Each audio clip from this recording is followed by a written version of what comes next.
Morning, glory, America. England beats Germany 2-0 in the Euro Cup. I'm celebrating because they beat Germany. The third time in 100 years. Now, we're very happy about that. My grandkids are living in England, and they're at the right age to get caught up in a sweeping fury of excitement that has rippled across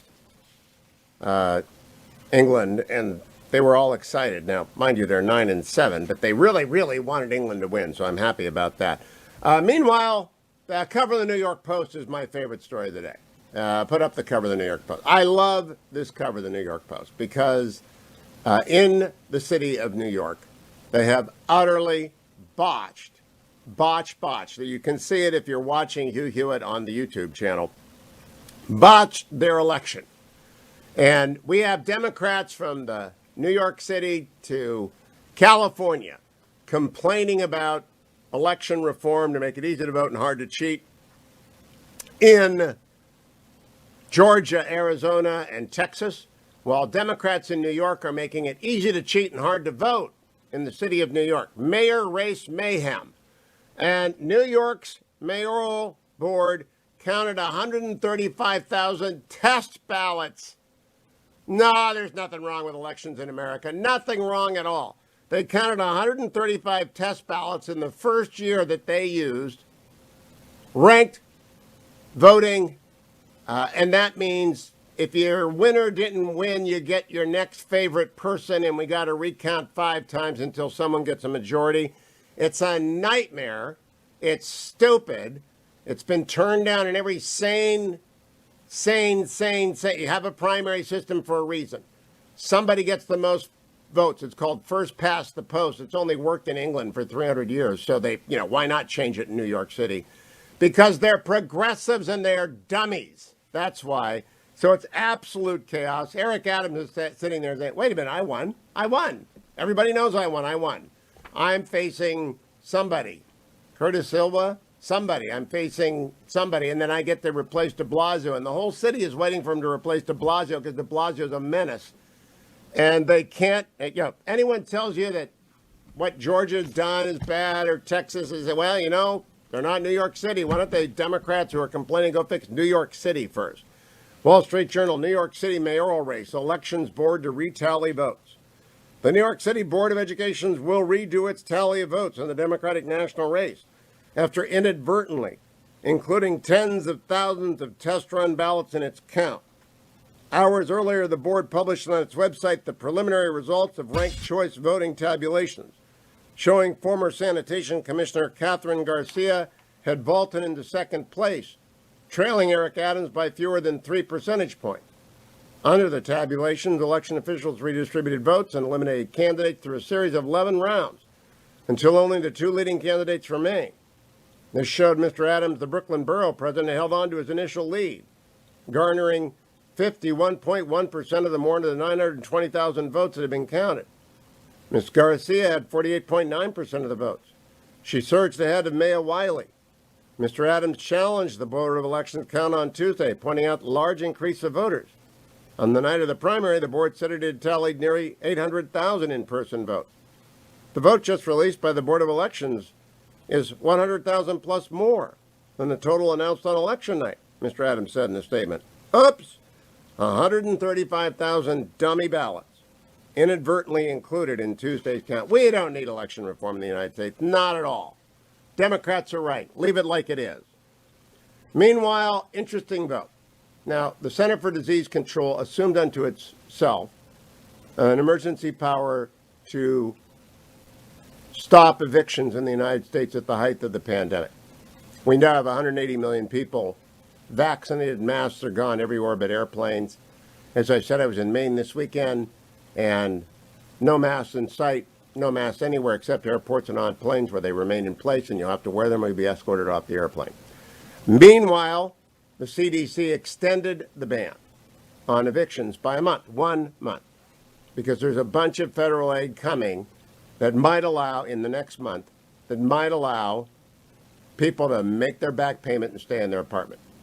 That's their theory. They extended it on a necessity basis. Got to the Supreme Court.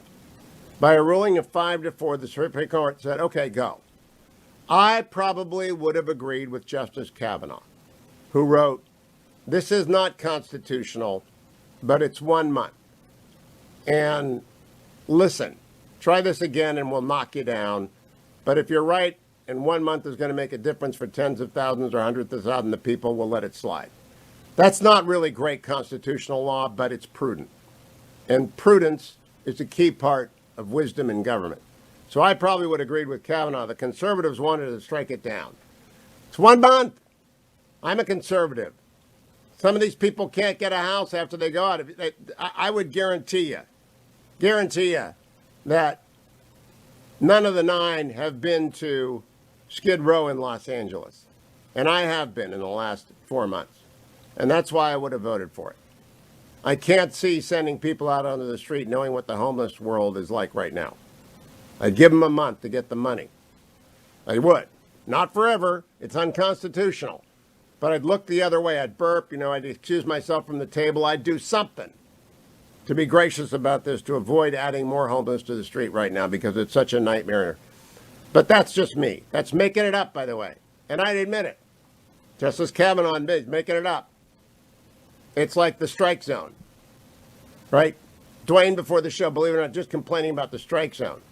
Honestly, he's complaining about the strike zone before the show goes on. I'm trying to do show prep. And Generalissimo is muttering about the strike zone and some umpire because the Angels lost another game. And that's like not very unusual. And he's complaining about his back because he worked in the backyard. He didn't do a complete somersault into a boat like I did. No complaints from me, but Dwayne's complaining. And you know what? No one else has either. About what? Done a somersault in a boat like you did. It was perfectly executed. Uh-huh. It was. It was an elegant thing. Meanwhile, in South Dakota, I don't know what's going on with Governor Noem. I want to get her on. She's a really good governor. But yesterday she took a huge donation from a billionaire to send her National Guard troops to the border. Look, I don't know what it cost. That money would be better spent on the Semper Fi Fund or on ACE scholarships. I have nothing to do. I make no money from these people. They're not sponsors of the show. That's why I bring them up. ACE scholarship simply finds empty private school desks of schools that are performing high and pay for kids to go to them that are otherwise locked into terrible schools. Short, simple, keep it simple, stupid kiss. ACE Scholarships does that. Semper Fi Fund gets wheelchairs, adaptable trucks, things like that for wounded veterans, most of whom are missing a limb. Those two charities, you can't go wrong giving them money. Someone just sent $100,000 to the Semper Fi Fund, anonymous donor who listened to their Memorial Day program on the Hugh Hewitt Show. Thank you, anonymous donor. And honestly, billionaire in South Dakota, it would have been better to give your money to ACE Scholarships or Semper Fi Fund. And I know what you're sending a message, but that's an expensive message. Buy an ad and send the rest to someone like that. Car dealers are selling more vehicles above sticker price. The Biden inflation is here. Above sticker. Really? I know about houses. I'll talk about that next segment. But above sticker? Yes. Automakers typically set what is known as the manufacturer's suggested retail price, and I call it the dummy price. Because if you're paying for that, you're a dummy. But with inventory tight and customers clamoring for cars and trucks, auto dealers are charging more. Well, free market, the Biden inflation. Headline from the Wall Street Journal. Biden recent retirements throw wrench into Fed's economic recovery plan. Lots of people are quitting, saying life is short. What am I doing at work? That is not a problem for Dwayne. Life is short, so he didn't come to work. The battle to break up big tech has just begun, according to the Washington Post. That's not news. Here's news. North Korea's dictator Kim warns of a, quote, grave incident in fight against the coronavirus. That's also in the Financial Times. Kim Jong-un warns of a grave incident. It must have broken through. It's bad news everywhere with the coronavirus. But in Israel, the news about the Delta variant, teenagers are soaring to the rushing to the vaccination centers. They're flocking there, according to the Times of Israel. Now, if you're a conspiracy nutter, you're wondering, If the Jews are doing it, shouldn't we be doing it? Or you're saying to yourself, the Jews are doing it, we shouldn't be doing it. Let me advise you. If the Jewish teens are doing it, you should be doing it. Go. Get vaccinated. Moderna says, by the way, their vaccine works against the Delta variant. So does Pfizer, so does Johnson & Johnson. Go get vaccinated. Come back to the Hugh Hewitt Show. Morning, glory, America. Bonjour, hi, Canada. Hugh Hewitt inside the Beltway. It's Wednesday. Thank you for joining me today. I'm joined by Matthew Continetti to begin this hour. Matthew, of course, is resident scholar at the American Enterprise Institute. Writes for any number of great publications, always great. Occasional colleague of mine on Meet the Press, occasionally everywhere on the television. Matthew, how are you this morning? I'm well, Hugh. Thanks for having me. I want to go back to your commentary piece of 2 weeks ago about Joe Manchin and talk about what happened with President Biden's double cross. First, let's summarize your take on Manchin's op-ed in the Post 2 weeks ago. Sure. Well, I was really writing about Manchin's position on the filibuster, and I was so amused, Hugh, that despite Manchin saying over and over and over again that he wasn't going to get rid of the filibuster, the press, the pack of wolves here in Washington, D.C., would be following him around, constantly asking. And so I talked about how Manchin is really a maverick in many ways. He's a maverick against his own party on this issue in particular. It's the only way. He's the only Democrat who can win in deep, deep red West Virginia. And yet, unlike other mavericks, say the late Senator John McCain, the press can't forgive him for it. That is, to me, one of the great observations in plain sight. You found the purloined letter, the treatment of John McCain versus the treatment of Joe Manchin. And they are not the same because one of those things is not the same. One of them hurts the Democrats and one of them helped the Democrats. So John McCain's famous thumb down, applauded. His maverick status was greatly glorified. Joe Manchin is condemned. Now along comes bipartisan deal that lasts 2 hours, and then President Biden undoes it. Now, I've seen that misrepresented widely in mainstream media. What would you describe as the typical mainstream media reaction to the Republican position post the Biden default? Sure. After Biden made that ridiculous comment last Thursday, the White House and the press kind of swung into action, Hugh, and they said, well, Republicans, everyone knew that the two bills were going to be tied together, that you couldn't have the bipartisan infrastructure deal without the $6 trillion reconciliation package that Bernie Sanders is prepping in the Senate Budget Committee. Everybody knew that. You know, why are Republicans being so upset? Republicans should recognize this is the way things were always going to be done. The truth is that did not work. That spin did not work, Hugh, and the evidence that the spin didn't work was Biden's, well, at least it came out under his name, statement late Saturday afternoon, that multi-paragraph statement basically tiptoeing away from the idea that if they don't pass the big reconciliation package, he would veto the bipartisan infrastructure deal. Yep, strike one was his initial reaction. Strike two was Nancy Pelosi saying that she agreed with Biden's initial reaction. Strike three was the walkback. So now we have to ask, where are we? Because it was clearly not what everyone understood. The media fell right in line, like Ben Rhodes' echo chamber was still there.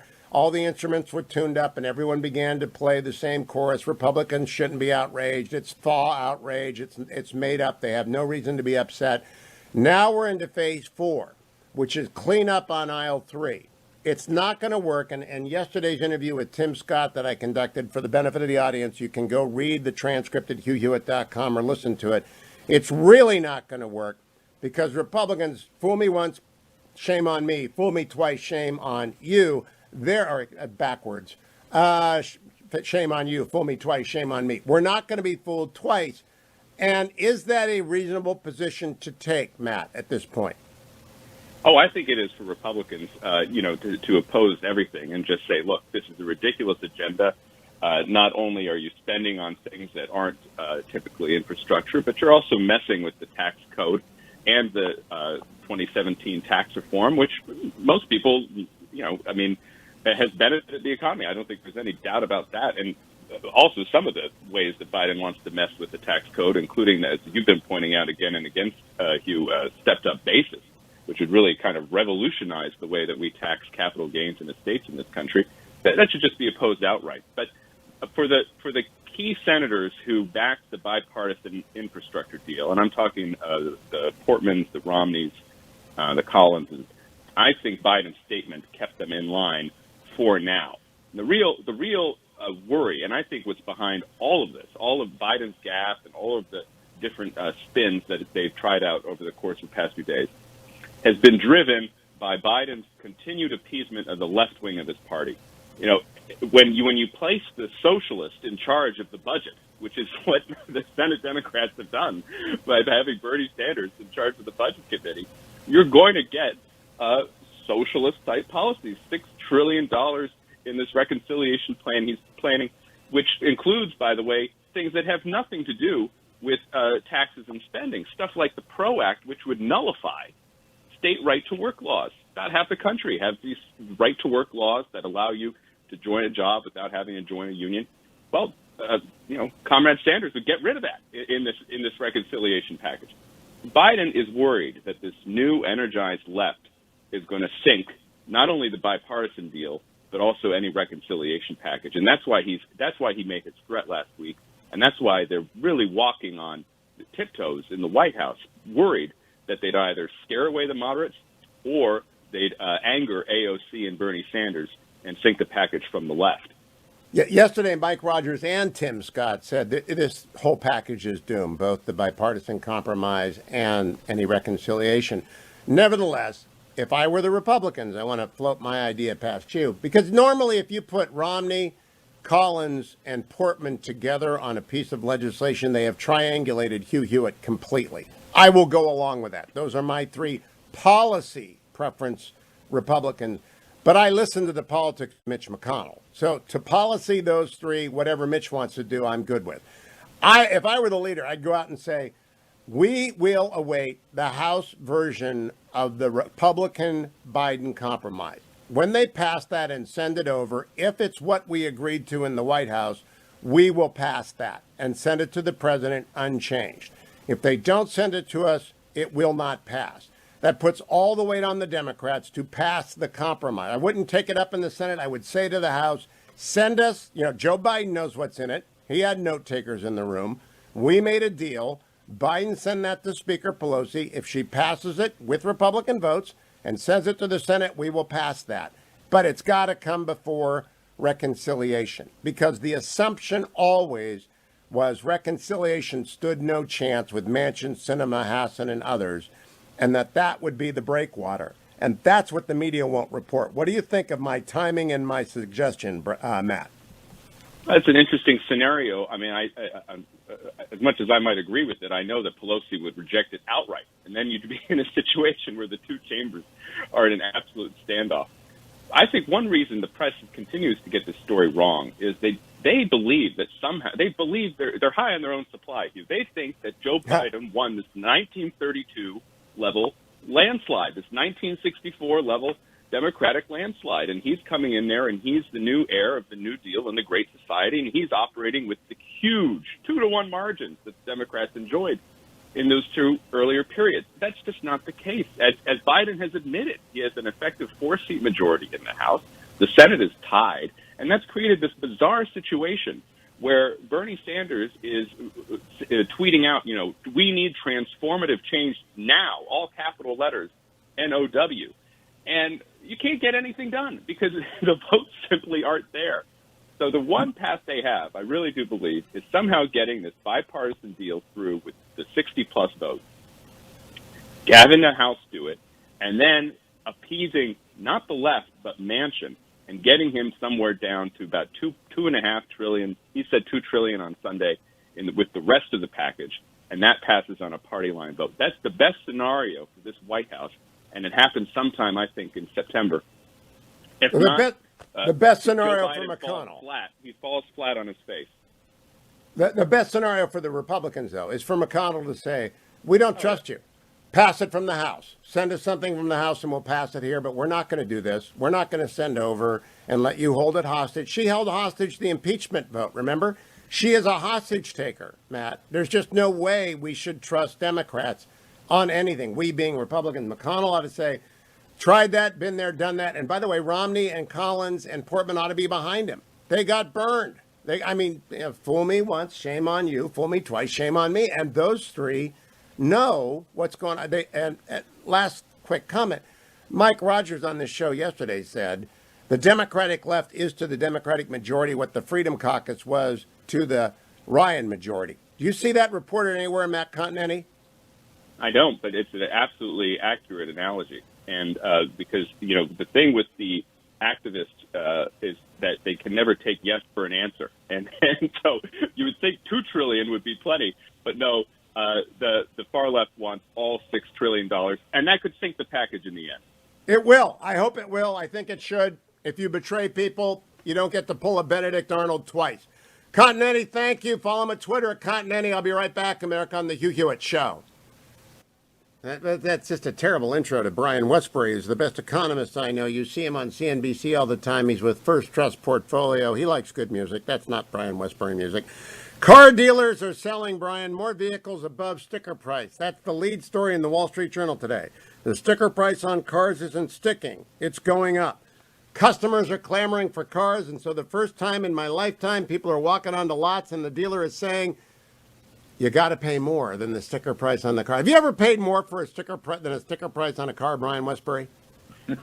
No, never. It is, Hugh. It is one of the most amazing things that we learned, and I wish we hadn't learned it, but is how sensitive the supply chain is in a market-based economy. Now, the U.S. is not a free market completely. We have a big government, but we really have a market-based economy. And if you think of the millions and millions, maybe billions of pieces of information that go in to produce everything, to put a tomato in a grocery store, a semiconductor in an automobile, any of these things, once you turn that off, and that's what we did last year in the early stages of the pandemic. Once you turn that off, you cause cascading problems throughout the whole system. And so, and then on top of it, the Federal Reserve printed money, gave that money to the government. The government then gave it to people to spend. So we had all of this spending coming in from borrowing from the future into a supply chain that was wrecked because we shut it down. And so what we have now is shortages. People have money burning a hole in their pocket, and at the same time we can't produce enough for them to buy. And so we end up with this crazy situation where people do pay more. I don't know why.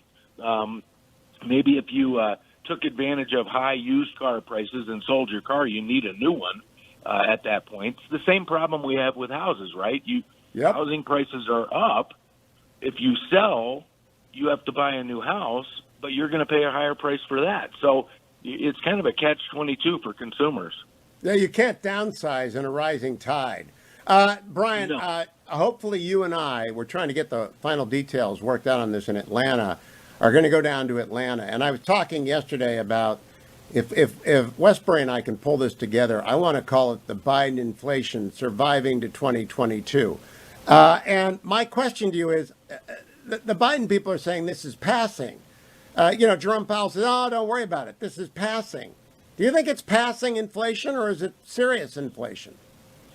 This is serious inflation. The Federal Reserve, since February of 2020, so that's pre-pandemic, so we have to compare everything to today, has increased the amount of dollars circulating in the United States by 30%.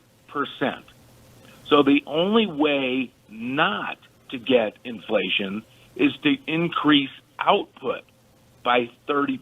And I mean a 30%, 1/3 larger of an economy in terms of production from compared to February 2020.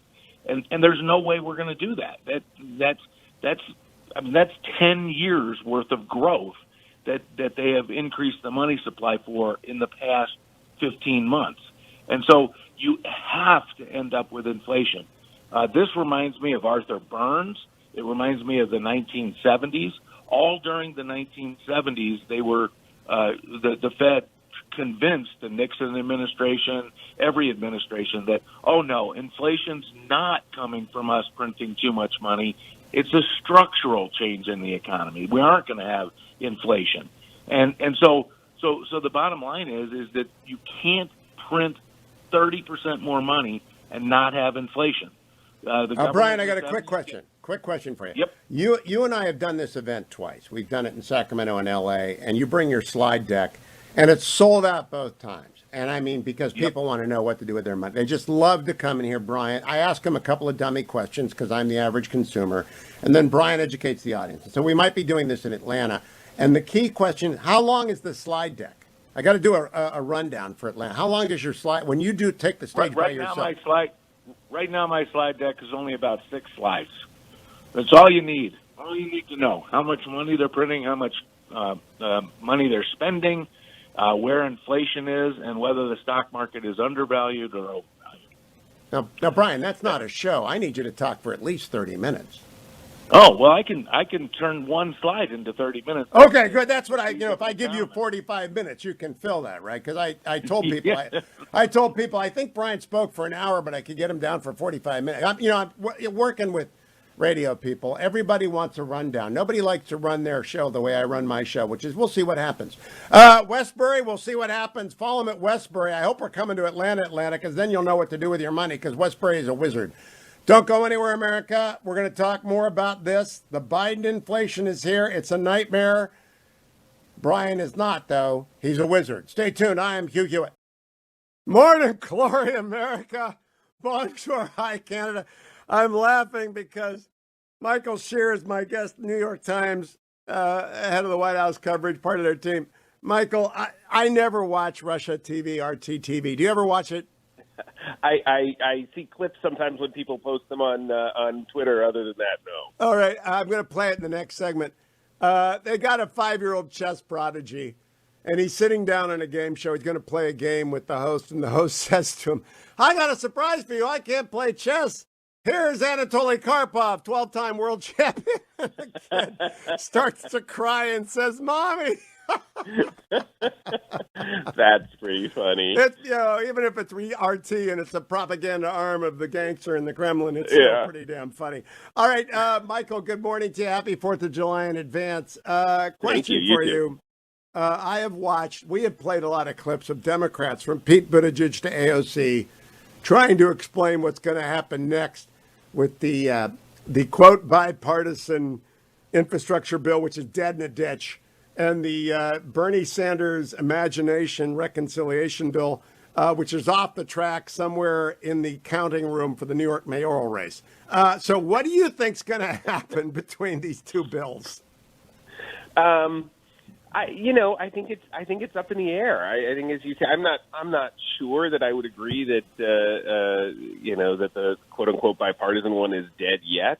But I think this is really tricky for Biden because to the extent that he satisfies the concerns of the sort of so-called moderate senators, either in the Democratic Party or the moderate Republicans, he angers. I was going to use a different word, but he angers the left, and the more he accommodates the left, he angers the moderates. And you saw the dynamic with Senator Bernie Sanders wanting $6 trillion, I think, in the big, and then immediately Senator Manchin from West Virginia says, absolutely not. We're not doing $6 trillion. And so, I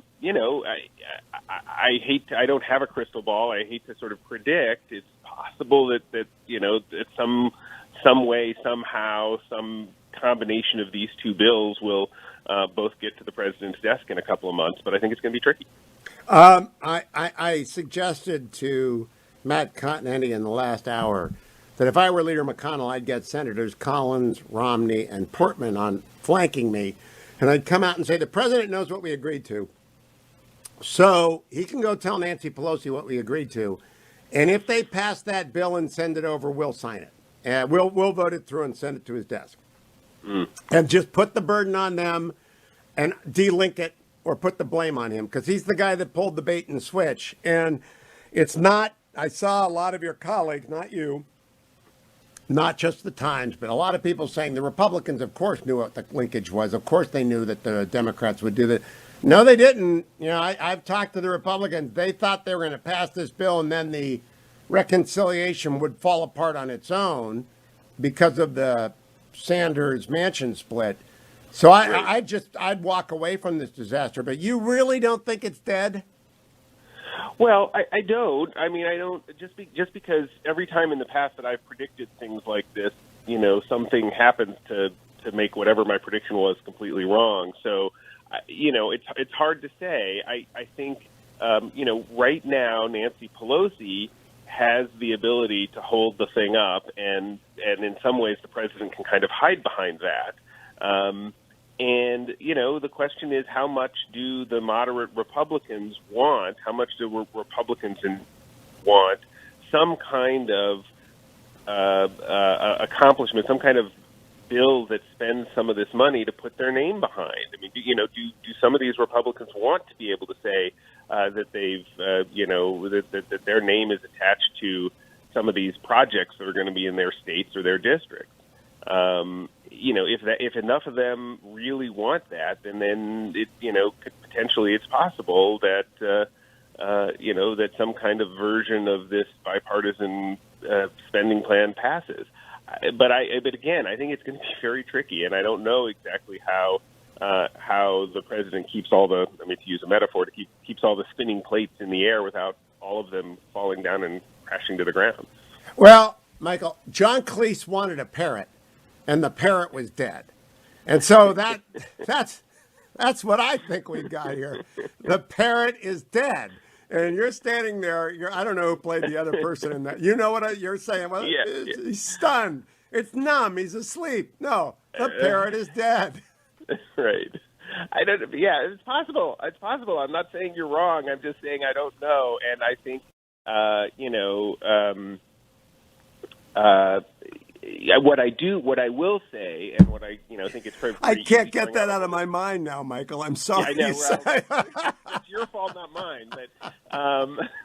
But I do think that there's no way that they're going to get the kind of money that and spending that the left wants. That I will, you know, go on a limb for. I don't. I mean, it's almost impossible to see, you know, anything like $3, $4, $5, $6 trillion. You know, what is going to come is going to be so much closer if it passes. You know, the so-called family plan. If that passes, it'll be much pared down because the power right now in the Democratic Party in the Senate is Manchin and Sinema and those folks, and there's just no way I can see getting past that. Now, okay. I'll play the parrot in the next segment for for people under the age of 30 who have no idea what Michael and I are talking about. Do your sons, would they get that? Would your kids get it? My kids would get it, but I made them watch Monty Python.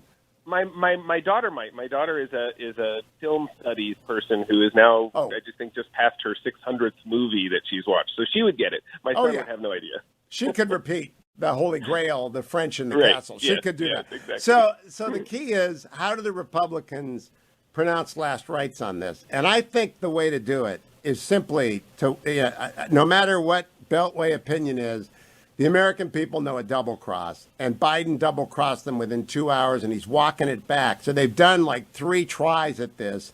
Wouldn't the best thing be for the president to come out and say, I shouldn't have said that. I screwed the pooch. I'm sorry. Come back. Little Black Sheba, that's one of the 600. Come back and let's try it again. Well, I think, I mean, I wasn't privy, obviously, to the conversations. I think essentially that's what he did in private to all of the, you know, to the Mitt Romneys and to the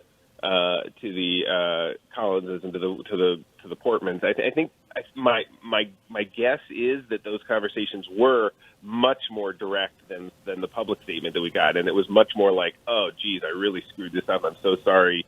Come back. Don't go away. We can still do this. You know, they didn't quite say that in the statement, though I will tell you that the story that I wrote and the stories that I read in other papers, you know, pretty much said that on Saturday after he issued that statement. It pretty much said he screwed up. He said the quiet part out loud, and now he's coming back and trying to play cleanup. So I think, the question is, do the Republicans want to walk away from it? And if they do, then it's, as you say, the parrot is dead. In between, that's so great.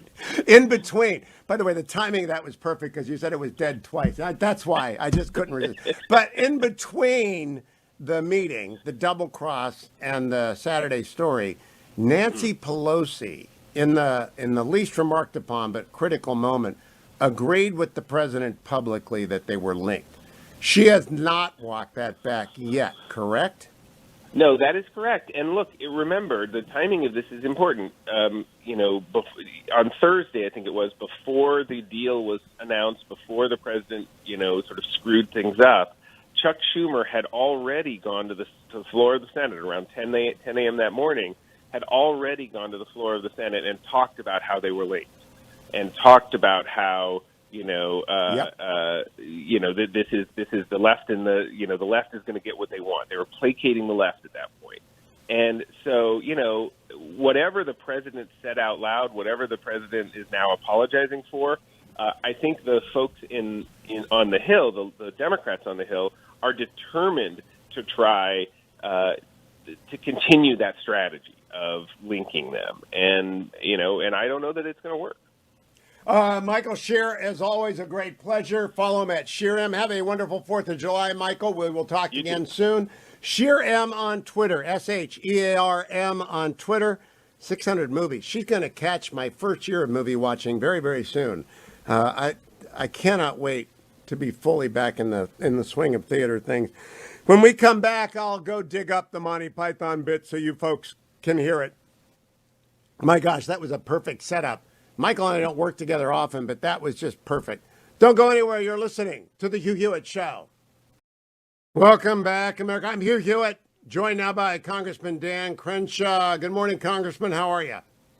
Good morning, Hugh. Good to be with you. Thank you. I want to ask you about your hotline for critical race theory complaints. But first, yesterday you said Gwen Berry, who finished third, I believe, in the hammer throw and did not want to face the American flag when it went up at the trials, ought to be tossed off the Olympic team. Did you notice she was wearing a Puma shirt? I didn't notice. Yeah, Puma makes about a quarter to a half of their material in China. Before we kick her off, do you want her to talk about China and what they're doing with their slave labor?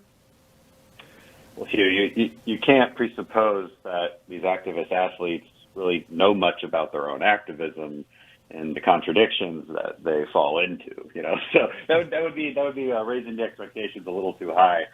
Look, I thought it was kind of funny how I became the face of this entire thing. I just answered what I thought was just a regular question on Fox, and pointed out what I thought was pretty obvious. If you're going to represent the Team USA, you should like the USA. And the mere notion of supporting the United States, that you shouldn't offend you. But if you're going to be on Team USA, after all. I think a lot of people agree with that. But next thing I know, I was trending on Twitter. And it's funny these days what will trigger the left's meltdown. And it seems like patriotism to them means tearing down your country. I mean, it really has gotten to that. I don't think that's an overstatement. I don't think I'm throwing out red meat here. I think that seems to just be true. And Jen Psaki essentially said that, defending Gwen Berry. She said, I can't think of anything more patriotic than protesting against our country.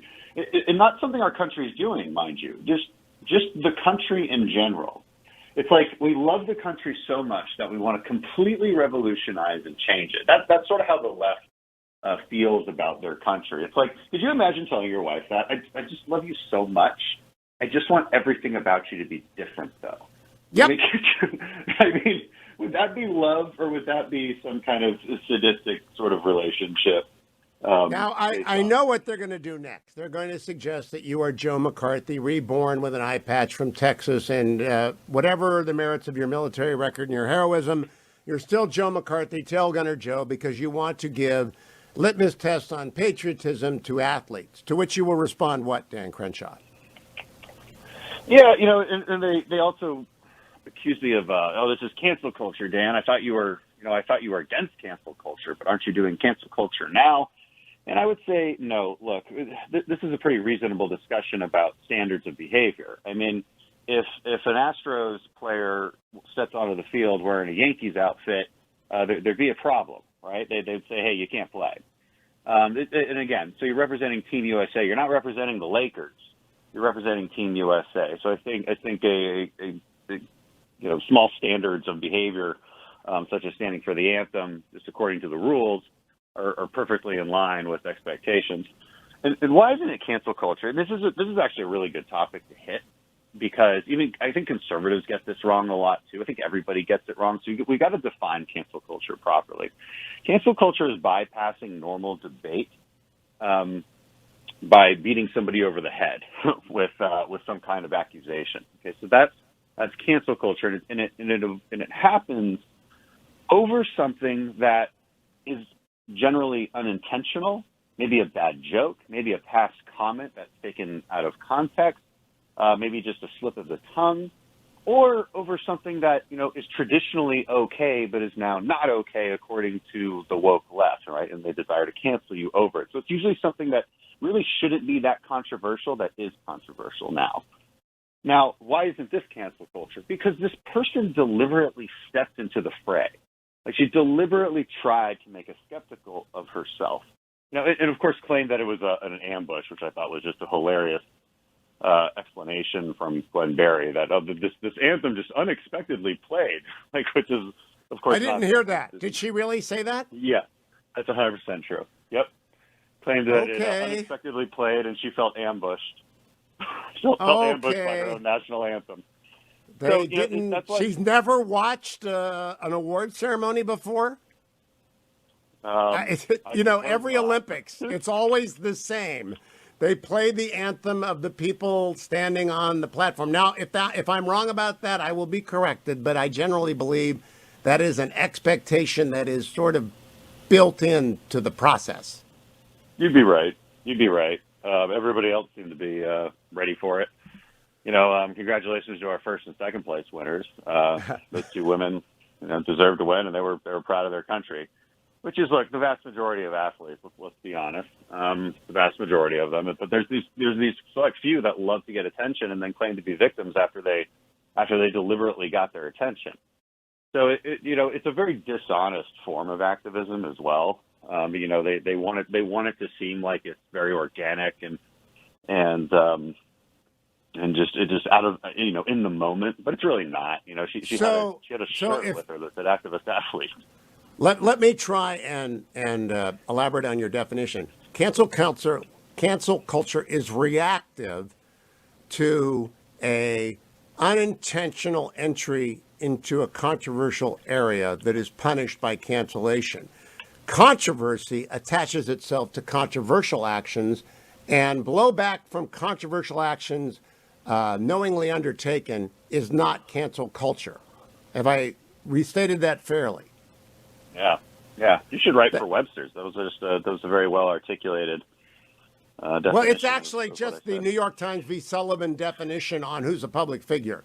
And if you're living in the fray, you can't be slandered. No one can slander Dan Crenshaw or Hugh Hewitt because we intentionally enter the fray. But if you're a private citizen, the slander standard changes. Defamation and libel changes for people who are not public figures. If you're a public figure, you entered the fray, and if people throw verbal kitchen sinks at you, don't cry. And if you're going to enter into the controversy, don't cry that people say you shouldn't be on the team. But if you happen to say something or they dredge up your old comment, that's appropriate. Now, let's move on and by the way, this will play out. You'll be on the Sunday shows talking about this, Dan Crenshaw, so get it up. Get your game on and be ready to go on. Let me ask you about your hotline. With this proviso, critical race theory is a subset of critical legal theory. Critical legal theory has been around since the late 70s, and I went to law school in the 80s, and people mocked it then as critical legal theory as being completely incomprehensible. We now know critical race theory when we see it, but we just don't understand what we're supposed to do about it. What do your whistleblower tell you that they're finding, and what ought we to do about it? So, what we're finding is in all of these sort of diversity and inclusion and equal opportunity training sessions that you're seeing throughout the military, you're seeing the principles of CRT laid out into practice, and that's what's troubling. And this manifests. So first let's talk about what CRT is, right? It's this idea that there's this sort of secret racism inherent in all of our institutions. It is defined as challenging the liberal order, the liberal definitions of equality and justice, which just means equality and justice. Now, it does this in favor of basically favoring some form of discrimination in order to correct for past discrimination. That's the Ibram X. Kendi quote. And guess who's on the CNO's, the Chief of Naval Operations leadership reading list? Ibram X. Kendi's How to Be an Anti-Racist. So anti-racism thought is derived from the principles of CRT, which just assumes that all institutions are racist, and if you can't see it, it's just proof of your privilege. So, there's no way to escape it from them. And then when you see it in these silly little exercises that our military folks are doing, and they are basically silly, but when you see them manifest throughout, and we get hundreds and hundreds of complaints that are related to this, and we get a lot of corroborating evidence, it starts to seem like a problem. So when troops are doing privilege walks and told to, take one step forward if you're white, take another step forward if you're male, and then, divide each other up that way. You have another case where they're supposed to wear personal identification badges and walk around talking to each other with these badges on, and these badges indicate your race, your gender, your socioeconomic class, things like that. So again, the entire point being to drive people apart into subsets of identity groups. Another strange piece of reading was, white privilege, unpacking the knapsack or something like that. And it's just a whole manual from the 80s on your white privilege and how much better you have it. So it's just it's anti-racism training, but it's mostly just racist training because, if you just switch, generally speaking, if you can switch out the word white for black, and it doesn't sound good, whatever you're doing, it sounds kind of racist. That's because it was always racist. There was a seminar at West Point, and this is what Mike Waltz questioned Secretary of Defense on, and this is what General Milley blew up over. There was a seminar called Whiteness and White Rage, and it was taught by a lady who has long held beliefs that the Republican Party is a white supremacist party, that the institutions of America are based on white supremacy. So this is not some thoughtful educator, okay? As Milley was implying that this was all just for situational awareness and everybody should learn different ideas. Sorry, no, this is propaganda. And it's not as if this was being debated, okay? It's not as if there was two people on the stage debating, and that would actually be an educational thing to see. But that's not what's happening here. So it's like to directly refute the comments that he made on this. But Commander Dan Crenshaw, you're a SEAL. Waltz is a Green Beret. I got to ask before I run out of time. On your 3 deployments to Afghanistan, was race ever an issue among the platoons you led? No, absolutely not. The military is one of the most diverse and inclusive places in the country. And the reason it is because our system is designed to be so colorblind. We wear the same uniform. We go through the same training. We speak the same language. We get inculcated with the same culture. That's what inclusion actually is. And it's really important for mission success. That is, on that note, I'm going to leave it. That's just perfect. That's what inclusion really is. By the way, that's also what the Constitution mandates state action do, which is never, ever be race conscious.